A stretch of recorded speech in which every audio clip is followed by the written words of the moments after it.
জাহান্নামীর একটা করে ঢুকবে, উপর এক বালতি করে গরম পানি, ওই গরম পানিতে পুরো গা পুরো দেহ ঝলসে যাবে। এরপরে ফেরেশতারা হাতুড়ি নিয়ে দাঁড়িয়ে থাকবে, পিটানো শুরু করবে। পিটাতে পিটাতে মাসেল গুলোর হাড্ডি গুলো থেতলে যাবে। জাহান্নামের আগুনে জ্বলতে জ্বলতে যখন চামড়া গুলো গোশতে গুলো ঝলসে যাবে, রব্বুল আলামিন নতুন করে চামড়ার গোশত গায়ের মধ্যে ফিট করে দিবে। ওই চামড়া গোশত আবার ঝলসাবে, আবার ফিট। আযাবটা মজা যেন ভালো করে টের পায়। একের পর এক শাস্তি শুরু এবার জাহান্নামে।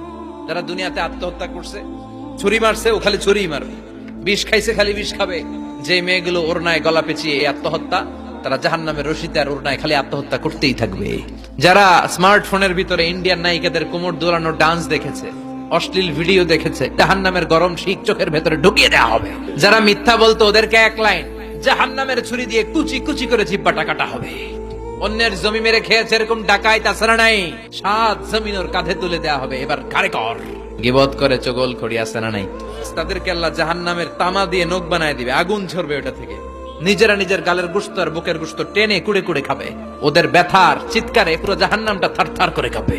যারা যাকাত দেয় নাই, জাহান্নামের টেকো সাপ, যেই সাপ কামড় দেওয়ার সাথে সাথে দেহটা নীলাভ 70 গজ জামিনে ঢুকে যাবে। আবার সাপ ওখান থেকে ছোবল দিয়ে বের করে পা থেকে পেঁচাতে পেঁচাতে কোমরে একটা টাইট। পারবেন সহ্য করতে? আল্লাহ জাহান্নাম থেকে তুমি আমাদের বাঁচাও।